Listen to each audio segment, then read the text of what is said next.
नया IBN 7 हौसला है।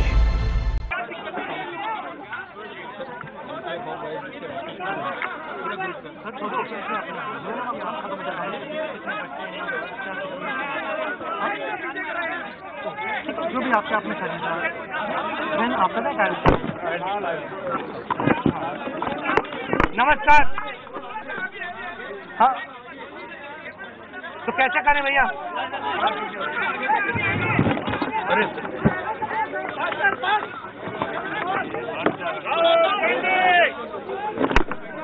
अच्छा हाँ मैं बताता हूँ। नमस्कार। अच्छा आप थोड़ा शांत हो जाए तो हम भी बोल लें। मैं आज यहाँ पे होम बायर्स से मिला हूँ और बोलने से पहले मैं इनमें से एक को कहना चाहता हूँ कि वो थोड़ा अपना एक्सपीरियंस बताएं, उसके बाद मैं थोड़ा आपसे बात करूँगा। सलोनी जी।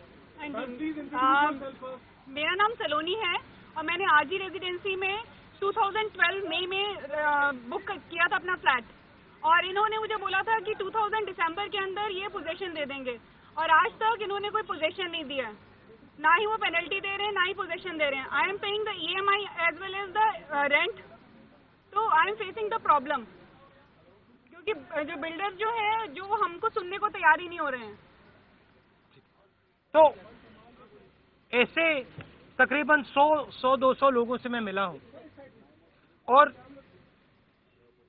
मुझे कुछ आज सीखने को मिला है। मेरी सोच थी कि जमीन के मामले पे किसान को, मजदूर को, आदिवासियों को दबाया जाता, मगर आज मुझे सीखने को मिला है कि जमीन के मामले में मिडिल क्लास लोगों को भी दबाया जाता है। किस प्रकार दबाया जाता है?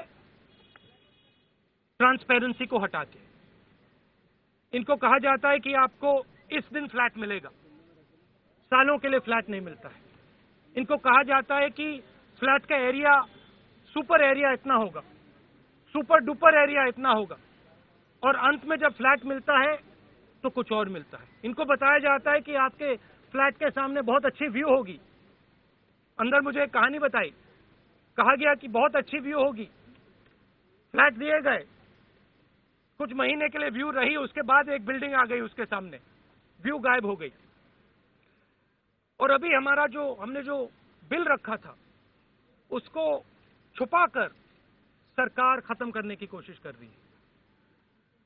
जो वो किसानों के खिलाफ काम कर रही है, आदिवासियों के खिलाफ काम कर रही है, वो मिडिल क्लास के खिलाफ भी काम कर रही है। और मैंने इनको आश्वासन दिया है कि जिस प्रकार से मैं किसानों के साथ खड़ा हूं, जिस प्रकार से मैं आदिवासियों के साथ खड़ा हूं, जिस प्रकार से मैं मजदूरों के साथ खड़ा हूं, उसी प्रकार से मैं इनके साथ खड़ा हुआ हूं। और जो भी मैं इनकी मदद कर सकता हूं, जो भी मैं फ्लैट बायर्स की मदद कर सकता हूं, मैं पूरे दम से करूंगा। धन्यवाद। अब आप देखिए क्या करते हैं।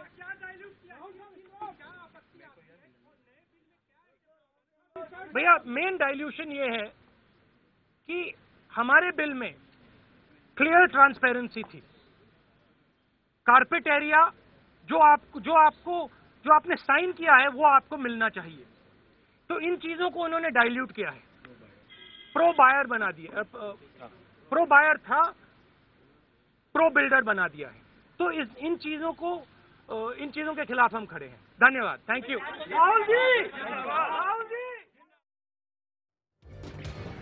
तो कांग्रेस उपाध्यक्ष राहुल गांधी को इस वक्त आप यहां पर सुन रहे थे और किसानों और आदिवासियों के बाद अब कहीं ना कहीं एक पैठ मिडिल क्लास में भी बनाने के कवायद में राहुल गांधी जुटे हुए हैं। आज वो फ्लैट खरीदारों से मिले दिल्ली NCR में, जिनको समय पर घर नहीं मिल रहे हैं, वो जो शिकायत लगातार कर रहे थे, उनसे राहुल गांधी मिले। क्या समस्या आई, क्या उनसे कहा गया था, बिल्डर्स ने क्या उनसे कहा था, क्या अब वो वायदा पूरा करते हुए नजर आए, ये तमाम तरह की चीजें। इससे पहले वो लोगों से मिले, एक सलोनी नाम की एक महिला जो अपनी शिकायत यहाँ पर बता रही थी कि आखिर उनसे क्या कहा गया और फिर किस तरह से उनको धोखे में रखा गया। तो तमाम वो चीजें बताती हुई सलोनी नजर आई। उसके बाद कांग्रेस उपाध्यक्ष आए और उन्होंने कहा कि मैं मिडिल क्लास लोगों मुझे ये नहीं लगता था, मुझे ये लगता था कि किसानों के साथ ही सरकार इस तरह से कर रही है, लेकिन उसी तरह से जैसे ये किसानों के साथ कर रही है, जैसे ये आदिवासियों के साथ कर रही है, उसी तरह से मिडिल क्लास के जो लोग हैं उन्हें भी दबाया जा रहा है। लेकिन मैं इनके साथ खड़ा हूं और जितना मुझसे हो सकेगा मैं पूरी ताकत से इनके लिए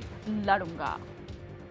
तो कांग्रेस उपाध्यक्ष राहुल गांधी पूरी फॉर्म में नजर आ रहे हैं। अगर हम देखें छुट्टियों के बाद से, चाहे वो पंजाब का दौरा रहा हो, चाहे वो महाराष्ट्र में अमरावती गुंजी गांव से पद यात्रा जो उनकी शुरू हुई वो रही हो, किसानों से मुलाकात की, क्या उनकी परेशानियां हैं ये जानने की कोशिश की। और आज दिल्ली एनसीआर की अगर बात करें तो उन लोगों से, दिल्ली खासतौर पर अगर हम बात करें तो उन लोगों से उन्होंने मुलाकात की जिन लोगों को वायदा किया गया था, फ्लैट खरीदारों की हम यहाँ पर बात कर रहे हैं, वायदा किया गया था लेकिन वो वायदा पूरा नहीं हुआ है। और किस किस तरीके से अंधेरे में रखा गया है जो भी बायर्स हैं, क्या उनकी समस्या है, ये जानने की कोशिश करते हुए राहुल गांधी, तो जो एक किसानों में पैठ बनाने की कोशिश कर रहे हैं, अब मिडिल क्लास में भी अपनी पैठ बढ़ाते हुए नजर आ रहे हैं राहुल गांधी, और ये कहते हुए नजर आए कि मैं इनके साथ खड़ा हूं, पूरी ताकत से लड़ूंगा।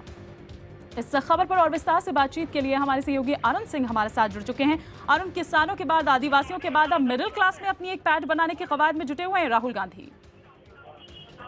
हेलो अरुण, अगर आप तक मेरी आवाज पहुंच पा रही है तो जिस तरह से हमने यहाँ पर देखा, राहुल गांधी कह रहे थे किसानों के बाद, आदिवासियों के बाद अब मिडिल क्लास में अपनी एक पैठ बनाने में जुटे हैं। देखिए, निश्चित रूप से हर वो काम राहुल गांधी कर रहे हैं इस वक्त जिससे उनको वोट बढ़ने की या अपना वोट खोया जनाधार वापस आने की उम्मीद है। किसानों के बाद अब ये जो दिल्ली एनसीआर में बहुत बड़ा मुद्दा है, लाखों लोग ऐसे हैं जिन्होंने फ्लैट की बुकिंग कराई है और उनका जो फ्लैट बना रहे हैं उनके साथ किसी न किसी तरह का विवाद है, या उनके साथ धोखाधड़ी हुई है, ठगी हुई है, समय पर उनको पोजीशन नहीं मिला है, या फिर जो बताया गया वैसी बिल्डिंग नहीं मिली है। इस तरह की तमाम दिक्कतें हैं और उन दिक्कतों को लेकर के जो लोग मिले हैं उनको आश्वासन राहुल गांधी ने यही दिया है कि उनके मुद्दे को वो उठाते रहेंगे। और जब पूछा गया कि इस लड़ाई को आगे कैसे ले जाएंगे तो उन्होंने कहा कि आप देखिएगा कि आगे हम कैसे लेके जाते हैं। तो एक कोशिश जरूर उनकी तरफ से की जा रही है कि जो भी वोट बैंक है, मिडिल क्लास जो दिल्ली एनसीआर में काफी प्रमुख है वोट बैंक, उसको किस तरह से एड्रेस करें और उसको कैसे अपने साथ जोड़े, और राहुल गांधी की कवायद उसी दिशा में एक कदम है। बिल्कुल, हम देख रहे हैं कि काफी ज्यादा सक्रिय नजर आ रहे हैं, अगर यूं कहें कि फॉर्म में काफी ज्यादा राहुल नजर आ रहे हैं छुट्टियों के बाद से, और यही कारण है कि जो अब उनके आलोचक भी थे, या अगर खुद अपनी ही पार्टी के अगर अंदर बात करें तो जो भी थे उनके आलोचक, उनका भी उन्होंने मुंह बंद कर दिया। लेकिन निश्चित रूप से क्योंकि राहुल गांधी के ऊपर आरोप यही लग रहा था अब तक कि वो एनजीओ स्टाइल में पॉलिटिक्स करते हैं, किसी मुद्दे पर छूते हैं फिर छोड़ देते हैं, लेकिन आज जो कुछ वो कह रहे हैं या पिछले 10 दिनों में जो कुछ वो कर रहे हैं, निश्चित रूप से अपनी छवि बदलने की कोशिश राहुल गांधी की है। और सबसे बड़ा सवाल ये है उनके सामने, क्योंकि कांग्रेस पार्टी को फ्यूचर में उन्हीं को लीड करना है, तो कितनी मजबूत पार्टी उनको मिले इसकी भी कोशिश है। और पार्टी में रहते हुए, उपाध्यक्ष रहते हुए वो चाहते हैं कि पार्टी को इतना मजबूत करें, उसका वोट बैंक इतना बढ़ाएं ताकि जब वो अध्यक्ष बने तो असफलता के वो आरोप उनके ऊपर दोबारा न लगे जो अब तक उनके ऊपर लगते आ रहे हैं। बिल्कुल, लेकिन अरुण, मीडिया से जब मुखातिब हुए तब तो उन्होंने ये नहीं कहा, उन्होंने सिर्फ यही कहा कि देखिएगा कि हम क्या करते हैं, लेकिन क्या जिन लोगों से मिले उनको क्या किसी तरह का आश्वासन देते हुए नजर आए, या कुछ कहा हो कि हम ये करेंगे? देखिए, राहुल गांधी ने, अगर आपको याद हो, जब दिल्ली में स्टेट असेंबली इलेक्शन के चुनाव हुए थे, जब हार हुई थी और अरविंद केजरीवाल की जीत हुई थी, उस वक्त उन्होंने कहा था कि कांग्रेस पार्टी को मैं इतनी तेजी से बदलूंगा कि आप देखते रहिएगा। कितनी तेजी से उन्होंने बदला, आज तक तो कुछ बदलाव दिखाई दिए नहीं। तो राहुल गांधी ने जो कुछ आज कहा है वो क्या कर पाएंगे, कितने दिन में कर पाएंगे, कैसे कर पाएंगे, इस पर तो हमेशा सवाल।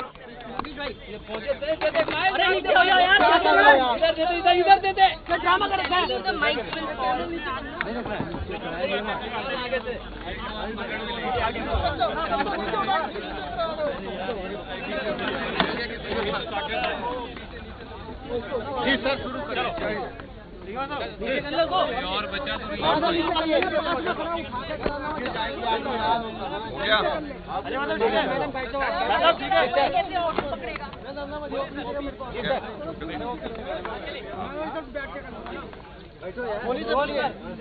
आज एनसीआर रीजन से आए हुए लगभग 150 के करीब बायर्स ने, होम बायर्स ने आज राहुल जी से मुलाकात करी और राहुल जी से कांग्रेस पार्टी से समर्थन मांगा।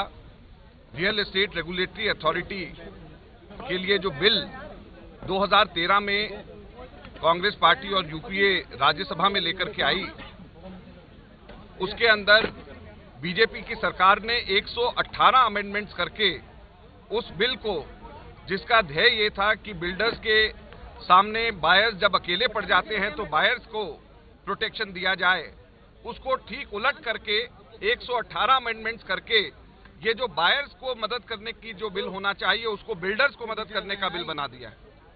और इसके बारे में आज राहुल जी से, कांग्रेस पार्टी से, एनसीआर रीजन के तमाम साथी बायर्स जो थे उनके रिप्रेजेंटेटिव जहां पर आए और उन्होंने कांग्रेस पार्टी से समर्थन की बात करी। मुख्यतः जो बिल में अमेंडमेंट करे गए हैं उसको 3-4 बड़े बड़े भागों में हम बांट सकते हैं। सबसे पहले तो जैसे राहुल जी ने कहा कि कारपेट एरिया को पिछले बिल के अंदर हम लोगों ने डिफाइन करा था और हम लोगों तो कांग्रेसी नेता अजय माकन को इस वक्त आप सुन रहे थे, वो पूरा ब्यौरा देते हुए कि क्या बातचीत हुई है और क्या कुछ हुआ है और हमारे बिल में किस तरह की पारदर्शिता थी और किस तरह से डाइल्यूट जो है उन तमाम चीजों को किया गया है। एक बार फिर सुनिए उससे पहले, लेकिन जब मुखातिब हुए मीडिया से तो क्या कुछ कहा राहुल गांधी ने। यहाँ पे होम बायर्स से मिला हूं और बोलने से पहले मैं इनमें से एक को कहना चाहता हूं कि वो थोड़ा अपना एक्सपीरियंस बताएं, उसके बाद मैं थोड़ा आपसे बात करूंगा। सलोनी जी। हाँ जी, मेरा नाम सलोनी है और मैंने आरजी रेजिडेंसी में 2012 मई में बुक किया था अपना फ्लैट और इन्होंने मुझे बोला था कि 2000 दिसंबर के अंदर ये पोजीशन दे देंगे और आज तक इन्होंने कोई पोजीशन नहीं दिया है, ना ही वो पेनल्टी दे रहे हैं ना ही पोजीशन दे रहे हैं। I am paying the EMI as well as the rent, तो I am facing the problem क्योंकि जो बिल्डर जो है जो हमको सुनने को तैयार ही नहीं हो रहे हैं। तो ऐसे तकरीबन 100-200 लोगों से मैं मिला हूं और मुझे कुछ आज सीखने को मिला है। मेरी सोच थी कि जमीन के मामले पे किसान को, मजदूर को, आदिवासियों को दबाया जाता, मगर आज मुझे सीखने को मिला है कि जमीन के मामले में मिडिल क्लास लोगों को भी दबाया जाता है। किस प्रकार दबाया जाता है? ट्रांसपेरेंसी को हटा के। इनको कहा जाता है कि आपको इस दिन फ्लैट मिलेगा, सालों के लिए फ्लैट नहीं मिलता है। इनको कहा जाता है कि फ्लैट का एरिया, सुपर एरिया इतना होगा, सुपर डुपर एरिया इतना होगा, और अंत में जब फ्लैट मिलता है तो कुछ और मिलता है। इनको बताया जाता है कि आपके फ्लैट के सामने बहुत अच्छी व्यू होगी। अंदर मुझे एक कहानी बताई, कहा गया कि बहुत अच्छी व्यू होगी, फ्लैट दिए गए, कुछ महीने के लिए व्यू रही, उसके बाद एक बिल्डिंग आ गई उसके सामने, व्यू गायब हो गई। और अभी हमने जो बिल रखा था उसको छुपाकर सरकार खत्म करने की कोशिश कर रही है। जो वो किसानों के खिलाफ काम कर रही है, आदिवासियों के खिलाफ काम कर रही है, वो मिडिल क्लास के खिलाफ भी काम कर रही है। और मैंने इनको आश्वासन दिया है कि जिस प्रकार से मैं किसानों के साथ खड़ा हूं, जिस प्रकार से मैं आदिवासियों के साथ खड़ा हूं, जिस प्रकार से मैं मजदूरों के साथ खड़ा हूं, उसी प्रकार से मैं इनके साथ खड़ा हुआ हूं। और जो भी मैं इनकी मदद कर सकता हूं, जो भी मैं फ्लैट बायर्स की मदद कर सकता हूं, मैं पूरे दम से करूंगा। धन्यवाद। अब आप देखिए क्या करते हैं।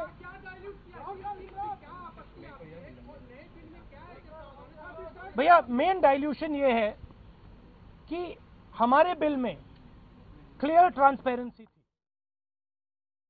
तो सुना आपने, राहुल गांधी कह रहे हैं कि जो कुछ हो सकेगा और देखिएगा कि हम क्या करते हैं। चलिए देखते रहिए फिर कि क्या करते हैं आप।